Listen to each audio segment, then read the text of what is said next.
नमस्कार, AP talk टाइममा स्वागत छ। म रूपा खड्का। बडा दशैंको 7औं दिन आज फूलपाती भित्र्याइँदैछ। दशैं नेपालको वार्षिक क्यालेन्डरमा सबभन्दा लामो र शुभ पर्व पनि हो, जुन देशभरिका सबै जाति र हिन्दू धर्मका नेपालीहरूले मनाउने गर्छन्। दशैं हिन्दू धर्मावलम्बीहरूले आश्विन महिनाको शुक्ल प्रतिपदाका दिनदेखि नवमीसम्म शक्तिको आराधना गरी 10औं दिन बिहान दशमीका दिन आफूभन्दा ठूला मान्यजनहरूको हातबाट टीका प्रसाद ग्रहण गरेर विशेष रूपमा पूर्णिमासम्म मनाउने चलन छ। यसै अवसरमा हामी समग्र दशैंको सामाजिक, सांस्कृतिक र पौराणिक महत्त्वको सेरोफेरोमा रहेर आज एपी टक टाइममा कुराकानी गर्नेछौँ। हामीसँग हुनुहुन्छ वास्तुविद डाक्टर वासुदेव कृष्ण शास्त्रीज्यू। आउनुहोस् उहाँलाई स्वागत गरौँ। नमस्कार, स्वागत छ यहाँलाई। नमस्कार रूपाजी, तपाईलाई पनि। आज फूलपातीलाई एकदमै शुभ दिनको प्रतीकको रूपमा पनि मान्ने चलन छ। यसको पछाडिको कारण के हो?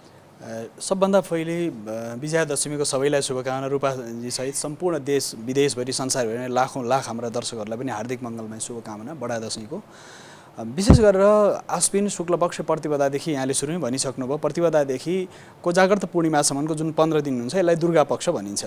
यसमा प्रतिपदादेखि पूजा गर्दै गर्दै ल्याउने क्रम त एउटा छँदैछ, त्यसपछि हामी चर्चा गरिला। तर विशेष फूलपाती पर्व आफैमा पनि बडो दिव्य पर्व मानिन्छ, किनकि हाम्रो सम्पूर्ण सनातन वैदिक समाज, सनातन जो समाज छ, हजारौँ हजार वर्षदेखि यो समाजले विभिन्न आयामहरू विकास गर्दै आयो। धर्म, संस्कृति, परम्परा र चेतनाको स्तर, त्यो चेतको स्तर धेरै माथि उच्चतम स्थितिमा लग्यो। त्यसपछि प्रकृतिसँग एउटा दिव्य तालमेलको सिद्धान्त पनि हो। यो प्रकृतिसँग हाम्रो जीवनको यस्तो दिव्य तालमेल छ, जसरी फूलपाती भित्र्याउनुमा सबभन्दा पहिलो वृक्ष बेललाई बडो पवित्र मानिन्छ। त्यो बेलको वृक्षलाई गएर षष्ठीको दिन नि गएर पहिले निमन्त्रणा गरिन्छ। एउटा जसरी घरमा कसैलाई बोलाइन्छ भने जस्तै बोलाइन्छ, जनै सुपारी लगेर बेलको वृक्षमा गएर नमन गरेर तपाईँले भोलि फूलपातीको रूपमा हामी घरमा भित्र्याउँदैछौँ भनेर बेलको वृक्ष, त्यसका साथसाथै अनारको डाँठ, धानको गावा, कच्छु भनेर भनिन्छ, त्यो स्थिति, अनारको आँगा इत्यादि विभिन्न प्रकार फुलहरू, वनस्पतिहरू, र त्यहाँ अन्न पनि छ। विशेष गरेर अदुवाको बोट पनि छ, धानको बाला पनि छ, र केराको पात पनि छ। त्यो विभिन्न प्रकारका फुल, पत्र, पुष्पहरू यसमा धान्य, हलेदो सबै औषधिहरू छन्। त्यो सबै जोडिएर आएको छ। त्यसमा वनस्पतिहरू पहिले प्राचीन समयमा 54 प्रकारको वनस्पतिहरू हुन्थ्यो। त्यसपछि गर्दै गर्दै अहिले चाहिँ 8 प्रकारको पत्रहरू प्रवेश गराइन्छ। त्यो सबै भेटिन्न नि त, नभए चाहिँ 8वटा पनि चाहिँ अष्टपत्रिकाहरू चाहिँ त्यो अष्ट कल्याणको मार्ग हो नि। 8 दिशाबाट हामीलाई कल्याण होस् भनेर, पूर्व, पश्चिम, उत्तर, दक्षिण, आग्नेय, नैऋत्य, वायव्य, ईशानबाट हामीलाई कल्याण होस्, सम्पूर्ण दिशाहरूबाट हाम्रो कल्याण होस्। यो वनस्पतिहरूले हामीलाई सुख, शान्ति, समृद्धि हुन्। त्यसमा औषधि गुण पनि छ, त्यसमा अन्न पनि छ, त्यसमा पुष्प वनस्पति पनि छ, सारा विषय छ नि। त्यो कस्तो तालमेल छ। त्यसकारणले यो महान उत्सव हो फूलपाती, र यसको हर्ष बढाइ पनि हो कि देवीलाई भित्र्याउँदाखेरि फूलपातीमा भगवती देवी पनि साक्षात् विराजमान हुन्छ। पुष्प या देवी सर्वभूतेषु मातृरूपेण संस्थिता भनेर आमाको स्वरूपमा, कल्याणकारी लक्ष्मीको स्वरूपमा हामीले घरमा भित्र्याउँछौँ। त्यसकारणले फूलपातीको पर्व आफै नै महत्त्वपूर्ण छ, कल्याणकारी छ, र प्रकृतिप्रति सम्मान पनि छ। फेरि यो हामी हुन त 10 दिन अथवा भनौँ 15 दिन समग्रमा भन्ने गर्छौँ दशैंको दिनहरू गर्ने हो भने। कहिलेकाहीँ कतिपय चाहिँ एकपछि अर्को खाप्टिएको पनि हुन्छ नि त। अनि यो खप्टिँदाखेरि चाहिँ कसरी पूजाआजा गर्ने हो भनेर कतिपयमा ज्ञान नहुन पनि सक्छ। जसरी योपल्ट पनि षष्ठी र पञ्चमी षष्ठीको संयुक्त युति भएको हुनाले, उदय तिथि नभेटाएको हुनाले मान्छेलाई दुविधा पनि भयो। कसैले फूलपाती पहिलो दिन मनाए, कहिले सप्तमी आज मनाइँदैछन्, तर वास्तवमा आज हो सप्तमी। उदयकालीन तिथि जुन दिन भेटिन्छ, किन पञ्चाङ्ग निर्णय समितिमा म पनि भएको हुनाले त्यसमा चाहिँ उदय तिथि जुन थियो त्यसलाई हामीले मानेका छौँ। फूलपाती भित्राउने आज पनि हो, जसले हिजो भित्राउनु भयो ठिकै छ, तर चाहिँ वास्तवमा सप्तमीको रात्रि हो। त्यसपछि प्रथमम शैलपुत्री छ, द्वितीयम ब्रह्मचारिणी, तृतीयम चन्द्रघण्टेति, कुष्माण्डेति चतुर्थकम, पञ्चमम स्कन्दमातेति, षष्ठम कात्यायनीति छ, सप्तमम कालरात्रि छ।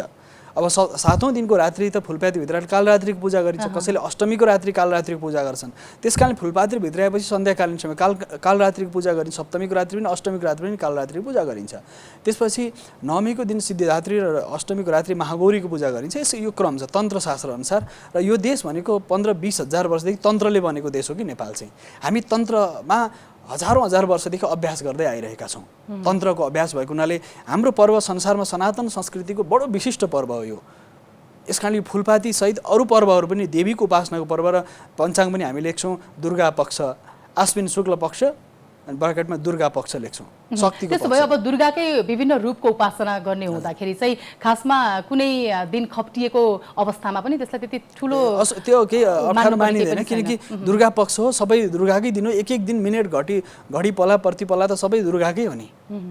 जो दुर्गा उपासनाको कुराहरू जति पनि गरिन्छ नि, अब दसैँ भन्नासाथ त एकदमै मजाले खाने हो, भेटघाट गर्ने हो भन्ने मात्र सोच्नेहरू पनि एउटा ग्रुप नै छ नि त, होइन? तर दुर्गा उपासना गरेर दुर्गाको भक्तमा लीन हुनेहरू पनि कतिपय छन्। यसको महत्त्व कस्तो हुन्छ? अब यस्तो छ, दसैँ भने उत्सव पनि हो, पर्व भनेको उत्सव हो, उत्साह हो, उमङ्ग हो, पिङ खेल्नु, टिका लाउनु, जमरा लाउनु, आफन्तलाई भेट्नु, आशीर्वाद लिनु, अनि यात्रा गर्नु, सबै हिलो मैलो हटेको छ, पुरा प्रकृति सुन्दर छ, शरद ऋतुको दिव्य आगमन हुँदैछ, प्रेम एक अर्कामा प्रेम आत्मीयता उत्सवको भाव बढेको छ। कस्तो दिव्य भाव छ नि, बाहिर प्रकृति हेर्नुहोस् त कस्तो सुनसान आनन्द छ प्रकृति पनि। त्यस कारणले गर्दाखेरि यो दुर्गा पक्षमा देवीको उपासना गर्ने एउटा विधान एउटा भयो।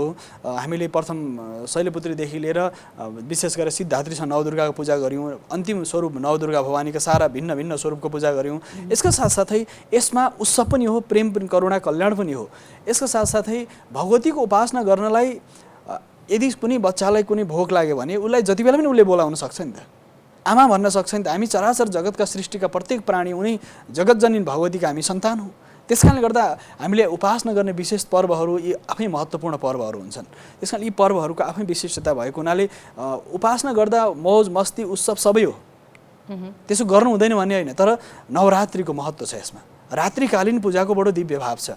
नवरात्रि भनिन्छ नि, रात्रिकालीन समय चाहिँ भगवतीको उपासना गरिन्छ, शक्तिको उपासना रात्रिकालीन समय गरिन्छ। तन्त्रशास्त्र अनुसार पूर्वमा आए पश्चिममा आए उत्तर दक्षिण सारा दिशाहरूतिर फर्केका देवी देवताहरू छन्। पूर्वतिरका देवता, उत्तरतिरका, दक्षिणका, पश्चिमका देवी पनि 10 महाविद्या, नवदुर्गा, 64 योगिनी, योगिनीहरू, यक्षिणीहरू र विभिन्न आयाममा यी शक्तिहरू विराजमान छन्। मातृका गणहरू विराजमान छन्। श्री लक्ष्मी, धृति, मेधा, स्वाहा, प्रज्ञा, सरस्वती आदि प्रज्ञाहरू छन्। र यो फेरि देवी उपासनामा टिकाको बारेमा पनि हामी चर्चा गर्छौँ। त्यसमा पनि दिव्य भाव छ कि देवीको उपासना गरेर टिका लगाउने जुन क्रम छ नि, यो यति दिव्य क्रम छ। यसमा चाहिँ जसरी सौभाग्यको प्रतीक भनेको सुख शान्ति समृद्धि र सौभाग्यको प्रतीक भनेको हजुरको भगवती दुर्गा नवदुर्गा, कसैले रातो टिका लाएर नवदुर्गा भवानीको प्रसाद रूपमा हामी जमरा प्रसाद ग्रहण गर्छौँ।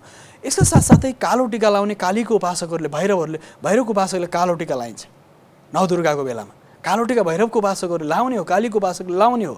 पहेँलो टिका आध्यात्मिकको उपासकहरूले पहेँलो टिका लाउने हो। सेतो टिका सरस्वतीको उपासकहरूले। शान्ति टिका हुनुपर्छ भन्ने पनि रहेछ। बाध्यता कहाँ छ? तपाईँ सौभाग्यको सूचक लाउँदै हुनुहुन्छ, सौभाग्य र तपाईँको साधनाको कस्तो तपाईँ साधना गर्दै हुनुहुन्छ। कालीको साधना गर्छ, कालो टिका हामी लाउँछौँ नि त, हवन गरेर निधारमा कालो टिका लाउँछौँ। सौभाग्यको प्रतीक, पराक्रम पुरुषार्थको प्रतीक हामीले रातो टिका लाउँछौँ। शान्ति र सरस्वतीको रङ त सेतो छ, सेतो टिका लाउँछौँ। त्यस कारण नेपाल विविधतामा एकता छ कि हो गुरु। हामी टिकामा त अझ फेरि जाने नै छौँ, विजया दशमीको त्यो 10औं दिनको कुरा गर्ने नै छौँ। घटस्थापनामा जसरी जमरा राखिन्छ नि, त्यो चाहिँ मूल घरमै हुनुपर्छ भन्ने किसिमको एउटा सोच छ कि, अनि कतिपय एउटा मूल घरबाट छुट्टिएका छन् भने उनीहरूले जमरा राख्ने कि नराख्ने? हजुर, एकदम बडो राम्रो प्रश्न रूपाजीले राम्रो प्रश्न सोध्नुभयो। मूल घरमा जसरी हाम्रो कुल परम्परा, कुल घर हुन्छ, मूल घर र कुल घर दुईवटा हुन्छ। मूल घरको सबैभन्दा वरिष्ठ मान्छे जो वृद्ध हुनुहुन्छ, बुवा आमा सासु ससुरा इत्यादि, जहाँ एउटा त मूल घर भयो। मूल घरमा पनि जमरा राख्ने विधान, दसैँ घर त्यहाँ पनि बनाइन्थ्यो। कुल घरमा पनि दसैँको पूजा कुल घरमा पनि गरिन्छ, मूल घरमा पनि पूजा गरिन्छ। त्यसका साथसाथै अर्को घरमा छुटिएर जाँदाखेरि अलग अलग जमरा राख्नु हुँदैन भन्ने छैन। प्रत्येक घरमा जमरा राख्नुपर्छ, प्रत्येक घरमा जमरा राख्न सकिन्छ। प्रत्येक घरमा जमरा राखेर जमराको दुईवटा आयाम छ। एउटा बलि दिन राखिने जमरा अलग्गै राख्नु, बलि जुन गरिन्छ नि हामी अष्टमीको दिन, जुन नवमीको दिन अष्टमी नवमी कालरात्रि पूजाले बलि दिने परम्परा छ, त्यो सन्दर्भमा हामी तन्त्रको हिसाबमा चर्चा गर्नेछौँ। तर विशेष गरेर बलिको जुन परम्परामा जमरा बलि दिन राखिने जमरा अलग हुन्छ र घरमा विशेष गरेर सात्विक पूजा गर्ने त्यो नयाँ पुष्प हो नि त। त्यो जमरा राख्ने भनेको 9 दिनसम्म राखेको 10औं दिनको दिन भगवतीलाई नयाँ फुलको रूपमा अर्पण गर्ने हो। नयाँ पुष्पको रूपमा भगवतीलाई नयाँ अङ्कुरित पुष्पहरू अर्पण गर्छ। जसरी हामी फेरि त्यो आफैले उमारेको हुन्छ, त्यो आफैले उमारेको पनि अझ स्नेह छ, प्रेम छ। तपाईँको त्यहाँ पूजा गर्नुभएको छ, बीज मन्त्रको जप गर्नुभएको छ, भगवती काली लक्ष्मी सरस्वतीको बीज मन्त्र 10 महाविद्याका मन्त्रहरू जप्नु भएको छ भने त्यो घरमा त तपाईँले चण्डी पढ्नै पर्छ भन्ने छैन। जमरा राखेर तपाईँले बीज मन्त्र जप्न सक्नुहुन्छ, केही आउँदैन, हे आमा आमा भन्न सक्नुहुन्छ। जय गोरक्ष भवानी नेपालको देश हो यो, होइन? केही पनि शब्द भनेर भगवतीलाई सबै एक एक अक्षर एक एक ध्वनि त उहाँकै हो नि। यो जुन बलि प्रथा छ नि, अब सबैले बलि प्रथालाई नै प्रोत्साहन गर्छन् भन्ने पनि छैनन्, कतिपय यसका विरुद्ध पनि हुनुहुन्छ। उहाँहरूले चाहिँ जब बडा दशैं आउँछ, अब फेरि यो बलिकै कुराहरू बढी मात्रामा आउँछ, मासु खाने कुराहरू मात्र बढी मात्रामा आउँछ भनेर अलिकति वितृष्णा पनि छ कि उहाँहरूमा यो विषयमा? यो वास्तवमा बलि म शाकाहारी हो, तर म बलिको विरुद्ध होइन। बलि नेपाली समाजको परम्परा हो, हात हतियारको पूजा हो, अस्त्र शस्त्रको पूजा हो। यो अस्त्र हात हतियार हुन्छ नि, हतियार उद्धार राख्ने हो। जसरी हामी अष्टमीको दिन हात हतियार आयुधको गाडीको पूजा गर्छौँ, अष्टमी नवमीमा पूजा गर्छौँ आफ्नो परम्परागत रूपमा। यस कारणले बलि भनेको के भनिएको छ शास्त्रमा भने, तन्त्रमा पनि वर्णन गरिएको छ, त्यो पशुले उसले मुक्तिको लागि काम गर्न सक्दैन। त्यस कारणले मनुष्यमा त्यो प्रज्ञा छ, भगवतीको सामने लगेर जसरी उनका अनुचरहरू हुन्छ नि, भगवतीका गणहरू हुन्छ नि, भूत प्रेत पिशाच डाकिनी साकिनी बेताल योगिनीहरू, उनीहरूले प्राप्त गर्छन् बलि। त्यो भैरव र भैरवी शक्तिले बलि प्राप्त गर्छन्। तन्त्रको गहिराइमा जब जानुहुन्छ भने ती भैरव शक्तिहरूले बलि ग्रहण गर्छन्। त्यस कारणले त्यो भगवतीको छेउछाउ बस्ने अनुसारहरूले बलि ग्रहण गर्छन् र बलि दिनुपर्छ। त्यसो भए बलि नदिँदा चाहिँ अपूर्ण हुन्छ? एउटा अङ्ग हो नि, त्यो एउटा तन्त्र उपासनाको एउटा अङ्ग हो बलि पनि। यस कारणले बलिमा जसरी तपाईँ बलिका विभिन्न छन्, नारिवल फुटाएर पनि बलि दिनुपर्छ, खिचडी पकाएर पनि बलि दिन सक्छ, खिचडी पकाएर बत्ती बालेर पनि बलि अर्पण गरिन्छ। त्यसर्थ केरा लौका विभिन्न जसमा उजिन्डो जुइनो भएको कुबिन्डो कुष्माण्ड बलिको त विधान नै छ तन्त्रमा। कुष्माण्ड चढाउनु पर्ने, त्यस जसमा चाहिँ जुइनोस् भेट्नुहोस् पुच्छर होस्, त्यसलाई हामीले पहिले म सम्झिन्छु। त्यसमा खुट्टा बनाएर पुच्छर नाक बनाएर होइन, अहिले पनि बलि दिने म केटाकेटी बडा उत्साहित हुन्थेँ त्यो दसैँको बेला। म त बिकट पहाडी सोलुखुम्बुमा जन्मेको मान्छे, बडा आनन्द हुन्थ्यो कि त्यसलाई खुट्टा बनाएर पुरा आँखा साँखा बनाएर बलि दिन्थ्यो। किन भन्दाखेरि के रहेछ भनेर मैले आफ्ना कुल परम्पराका उसलाई सोद्धाखेरि त्यो कुष्माण्ड हामी छाग भनेको बोका इत्यादिको बलि चढाउँदैन, त्यस कारणले कुष्माण्डको बलि पनि विधान, बलि त बलि हो नि। त्यस कारणले त्यो विधान हाम्रो तन्त्र परम्परा अनुसार त्यो अङ्ग हो, एउटा अनुष्ठानको एउटा अङ्ग हो। र त्यो बलिमा तत्सम्बन्धी देवताले प्राप्त गर्छन्, ऊ मुक्त हुन्छ त्यहाँबाट। त्यसलाई मन्त्र सुनाइन्छ, त्यो छागलाई मन्त्र। अब स्वादको लागि मासु खाने अलग विषय हो, तर तन्त्रको प्रक्रियामा एउटा अङ्ग हो बलि। जसरी कोही बच्चा आमाको गर्भमा छ, उसलाई एकदम छटपट्टि छ भने उसलाई निकाल्नु, अपरेसन गर्नु, त्यो चिर्नु पनि त गलत हो नि त। नर्मल डेलिभरी भयो भने त्यो एउटा सामान्य मैले उदाहरण त्यहाँ जोड्न खोजेँ। त्यो चिर्नु काट्नु अथवा कुनै पार्ट तोड्नु पनि एउटा चाहिँ के हिंसा हो। संसारमा अहिंसा त कहीँ पनि छैन, हिंसा छ जताततै। तर कुरा के हो भने तन्त्रसँग सम्बन्धित उसको पशुको मुक्तिको लागि बलि चढाइन्छ। हजुर, अब हामी 9औं दिनको कुरा गरौँ। सिद्धियात्रीको पूजा गर्ने जुन चलन छ, यो दिनमा 9 जना कन्याको पूजा पनि गर्ने चलन छ र उनीहरूको उमेर भनेको चाहिँ 10 वर्षभन्दा सानो हुनुपर्छ। किन? एउटा तन्त्र मैले भर्खरै एउटा ग्रन्थ मैले सम्पादन गरिरहेको छु। के रहेछ भने 16 वर्षीय जसरी तपाईँ कुन खालको पूजा गर्दै हुन्छ, 10 महाविद्याको यदि पूजा गर्दै हुनुहुन्छ भने, नवदुर्गाको भवानीको पूजा गर्नुहुन्छ भने 2 वर्षदेखि तपाईँको रसोला नभएकी कन्याको पूजा गर्ने। जसरी यहाँ पनि हाम्रो कुमारी परम्परा हुन्छ नि, रसोला नभए साक्य थरका कन्याहरू ल्याइन्छ, रसोला नभई नहुन्जेलसम्म त्यहाँ पूजा गरेर राखिन्छ, भएपछि फेरि निकालिन्छ, अर्को कन्या ल्याइन्छ। त्यस्तै हाम्रो यो तन्त्रमा कन्या पूजाको बडो ठुलो विधान छ। र यत्र नार्यास्तु पूज्यन्ते रमन्ते तत्र देवता भन्छ। जहाँ नारी शक्तिको पूजा हुन्छ त्यहाँ देवता रमन गर्छन् भनेर भनिन्छ। यस कारण 1-2 वर्षदेखि 11 वर्ष 12 वर्षसम्मको कन्यालाई पूजा गरिन्छ। 9 वर्ष होइन, 9 वर्षसम्म 12 वर्षसम्मको जसो रज धर्म नदियोस्। अर्को फेरि विधान छ, बडो दिव्य छ। कुमारी कन्याको एउटा पूजा 10 महाविद्यामा तपाईँले यदि भुवनेश्वरीको पूजा गर्नुहुन्छ, विवाहित सौभाग्यवती महिलाको पूजा गर्नुहुन्छ, कन्या सौभाग्य जो विवाह भइसकेको कन्याको, यदि तपाईँले चाहिँ यदि भगवती काली लक्ष्मी तारा छिन्नमस्ता भुवनेश्वरी आदि गरेका 10 महाविद्यामा तपाईँले यदि छिन्नमस्ता पूजा गर्दै हुनुहुन्छ भने तपाईँले एकल महिलाको पूजा गर्नुपर्छ। एकल महिलाको पनि पूजा गरिन्छ, गोडा धोइन्छ, त्यहाँ अङ्गहरू पूजा गरिन्छ। यी चलनहरू, यी अहिले यहाँले भनिरहनु भएको रीतिहरू त्यति धेरै सार्वजनिक हुँदैनन्, अब त्यति धेरै बाहिर आउँदैनन्। अब शास्त्रमा थियो, अब सञ्चारमा आउँदैछ। म चाहिँ के भन्छु भने शास्त्रमा थियो त्यो विषय, अब सञ्चारको माध्यमबाट संसारभरि सूचना जाँदैछ। एकल महिलाको पूजा गर्ने विधान छ हाम्रो शास्त्रमा। 10 महाविद्याको उपासनामा 10 वटा जुन देवी काली लक्ष्मी तारा सरस्वती काली तारा छिन्नमस्ता आदि गरेर देवीहरूको भिन्न भिन्न स्वरूप छ उनीहरूको। त्यो भिन्न भिन्न स्वरूपमा पनि उनीहरूको भिन्न भिन्न प्रकृतिका स्त्री नारी जातिको पूजा हुन्छ, एकल महिलाको पूजा हुन्छ, सौभाग्यशाली महिलाको पूजा हुन्छ, कन्याको पूजा हुन्छ। हेर्नुहोस्, तन्त्र अनुसार भिन्न भिन्न स्वरूपको पूजा हुन्छ। कन्या स्त्री जातिको त्यसरी चाहिँ कन्यादेखि लिएर वृद्ध स्त्रीको पूजा गर्ने विधान छ। अब यहाँहरूले शास्त्रमा उल्लेख भएका कुराहरू गर्नुपर्दाखेरि नारीलाई पूजा गर्नुपर्छ होइन, पूजन योग्य छन् नारीहरू भनेर भन्ने गर्नुभएको छ। यद्यपि हामी समाजमा हेर्ने हो भने त्यही नारी अभाव प्रभाव र दबावमा बाँचिरहेका छन् नि त होइन। यो सबै एउटा सन्तुलित रूपमा अगाडि किन आउन सकिरहेको छैन? अब अहिले संसारको विस्तार भएको छ। सञ्चार नै एउटा यस्तो माध्यम हो जसले मानिसको चेतनालाई बढाउँछ। सूचना पनि हो र शास्त्रको ज्ञान पनि सञ्चारको माध्यमबाट गाउँ गाउँ पुग्छ। अहिले लाखौँ ल्याइराख्नु भयो होला आज राम्रो दिन। त्यस कारणले म के बुझ्छु भने हाम्रा कति शास्त्रमा रहेर रहस्यका विषयहरू अझै शास्त्रमै मात्रै ग्रन्थ मात्रै सीमित रहे। अब हाम्रो प्रयास के छ भने यो ग्रन्थमा भएका विषयहरूलाई बाहिर ल्याउने, सार्वजनिक गरिदिने। त्यसले गर्दाखेरि नारीको जुन यहाँको प्रश्न छ, दबाव प्रभाव र अभावमा बाजेका नारीहरूलाई पनि हामीले जबसम्म नारी शक्तिको जागरणलाई हामी काम गर्दैनौँ, नारी शक्तिको सशक्तिकरणको काम गर्दैनौँ, यो पूजाले नारी शक्तिको सशक्तिकरणको काम गर्छ, दबाव मुक्त रहन सिकाउँछ र प्रभावभन्दा बाहिर निक्लिन सिकाउँछ नि त। फेरि हामीले अर्को कुरा जोड्नु पर्दाखेरि 9 दिनमा दशैंमा जुन ससाना कन्याहरूको पूजा गर्छौँ भनिएको छ। अघि भर्खर यहाँले भन्नुभयो रजस्वला नभएका भनिएको छ होइन, त्यसो भए रजस्वला हुनु पाप हो त गुरु? होइन, यस्तो छ, कुन विधिमा को प्रयोग हुन्छ।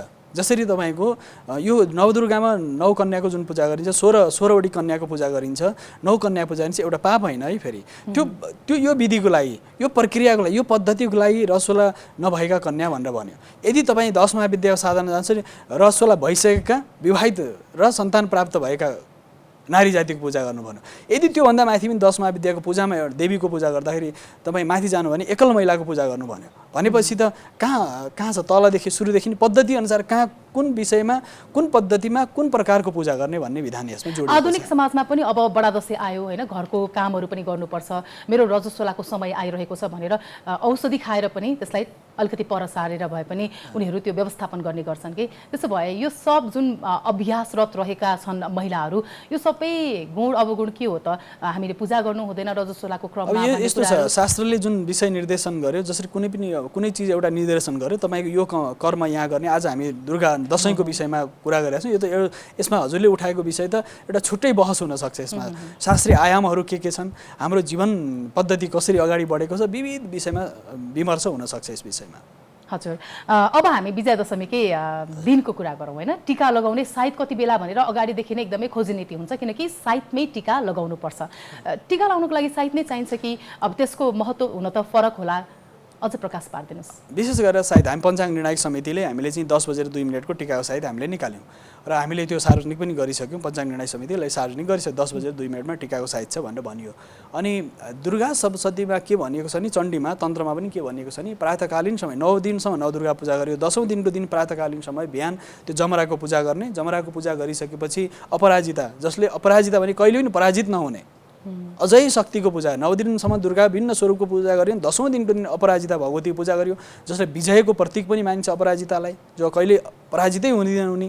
त्यस्तै भगवती पूजा गरेपछि त्यो जुन जमरा छ भगवतीको चरणमा अर्पण गर्ने, घरको ढोका मूल ढोकामा सबैतिर लाएर जुनसुकै साइतमा पनि तपाईँले टिका लाउन सक्नुहुन्छ। दशमीदेखि पूर्णिमा, कोजाग्रत पूर्णिमासम्म तपाईँले टिका लाउन सक्नुहुन्छ। तर साइत मान्नेहरूको लागि चाहिँ हामीले साइत निकालिदिन्छौँ। तर त्यो भगवतीको पूजा गर्न दशमी दिन प्राप्त भएपछि जति बेला पनि टिका लाउन सकिन्छ। काम विशेष छ, साइतभन्दा अगाडि निस्किनु छ भने टिका लाउन मिल्छ कि? मिल्छ। म एकदम अपराजिता भगवती पूजा गर्नु पर्यो, त्यसपछि नवदुर्गा पूजाको जुन विसर्जन गर्नु पर्यो, त्यसपछि टिका लाएर तपाईँले आफ्नो कर्म सुरु गर्न सक्नुहुन्छ। यो पूजा गर्नलाई साइतभन्दा अगाडि पनि गर्न सकिन्छ। जसले साइत चाहनेले साइतको अपेक्षा राख्छन् धेरैले, अनि हामीले साइत पनि भन्छौँ। तर साइत यो भए तापनि तपाईँले आफ्नो कुल परम्परा अनुसार तपाईँले दशमी लागेपछि दिनभरि टिका लाउन सक्नुहुन्छ भनेर हामी भनेका छौँ। हामीले दशैंको टिका, जमरा, दक्षिणा अनि आशीर्वाद, यो समग्र यिनै सबैको एउटा जुन तालमेल छ, महत्त्व छ नि। अनि पिङ पनि एकपटक जमिन नछोडेसम्म दशैं आएकै होइन, पिङ नचढेसम्म भन्ने त्यो एउटा कतिपयको बोली पनि रहने गरेको छ।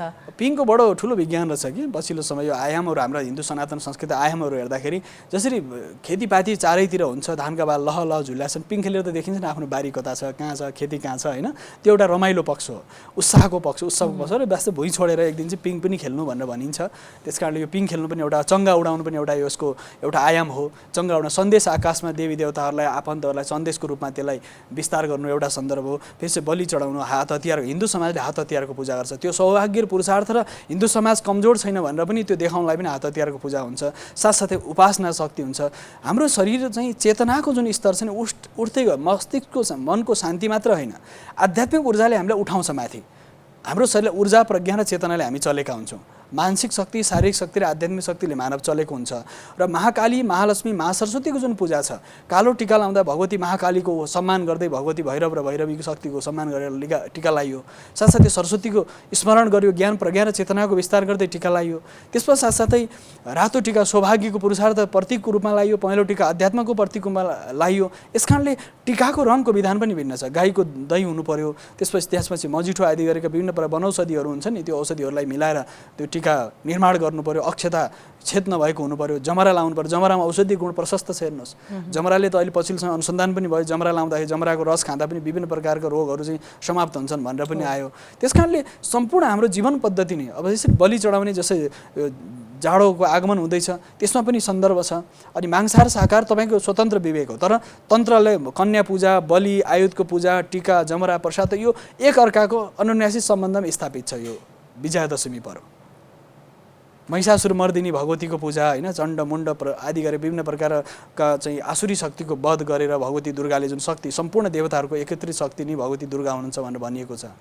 हुन त अब परापूर्वकालदेखि नै विजयादशमी मनाउँदै आइएको हो, पहिलादेखिकै परम्परा हो भनिन्छ। यद्यपि अब अहिलेको यो आधुनिक समाजमा यसको अवस्था, यसको परिवर्तित रूप कस्तो पाउनुहुन्छ यहाँले? बडा राम्रो प्रश्न। एकदम प्राचीन कालदेखि जुन परम्परा आएको छ, परम्परामा परिवर्तन भएको छ। पहिले एकदम कठोरता, कट्टरता देखिन्थ्यो क्या, अनि अहिले बिस्तारै मानिसहरूले उत्सवको रूपमा लिएका छन्, भेटघाटको रूपमा लिएका छन्। दसैँ भनेको नेपाली सनातन संस्कृतिका, नेपाली मात्र होइन विश्वका 2 अरब मानिसहरूको पवित्र पर्व हो। र फेरि यो सनातन हिन्दूसँग मात्रै सम्बन्ध छैन, संसारका सारा शक्ति चाहनेहरूले सम्पूर्ण रूपमा विश्वका धेरै देशहरूमा शक्तिको उपासना भिन्न भिन्न प्रकृतिले यो जनजाति समुदायहरू जसरी काबिला समुदायहरू, वनवासी समुदायहरूले पनि यो बडा आफ्नो परिकारले गर्छन्, तर गर्न त शक्तिकै उपासना गर्छन् नि त। सबैले आफ्नो आफ्नो पद्धति प्रक्रिया अनुसार गर्छन्, तर त गर्ने सबैले उपासना चाहिँ शक्तिकै उपासना हो, भगवतीको उपासना। त्यसकारणले यो संसारभरिको पर्व हो भन्छु मैले। सनातन नेपालीहरूको मात्र नभएर संसारभरिका सनातन र धर्म संस्कृति परम्परा र एउटा ऊर्जा र शक्ति र जसले सामर्थ्य चाहनेहरूको परम्परा हो। एकदमै उत्साहपूर्व रूपमा यो दसैँ सबैले दर्शकहरूले मनाउनु हुनेछ र आजको हाम्रो यो कुराकानीबाट अझ बडा दसैँसँग सम्बन्धित कतिपय पक्षहरू अझ खुले होलान् भन्ने पनि मैले आशा राखेको छु। अन्त्यमा पनि यहाँ गुरुज्यूलाई विजयादशमी 2078 को शुभकामना। रूपाजी सहित सम्पूर्ण यो टिमलाई, सबै प्राविधिक साथीहरू सहित संसारभरि हामीलाई हेर्नुहुने सम्पूर्ण दर्शक महानुभावहरूलाई हार्दिक नमन। जय काली, जय विजयादशमीको हार्दिक मङ्गलमय शुभकामना। हजुर, बडा दशैंको सामाजिक, सांस्कृतिक र पौराणिक महत्त्वको सेरोफेरोमा रहेर आज हामीले एपी टक टाइममा वास्तुविद डाक्टर वासुदेव कृष्ण शास्त्रीसँग कुराकानी गर्यौं। यहाँहरू दशैं एकदमै सुरक्षित रहेर मनाउनुहोला। हवस् त, नमस्कार।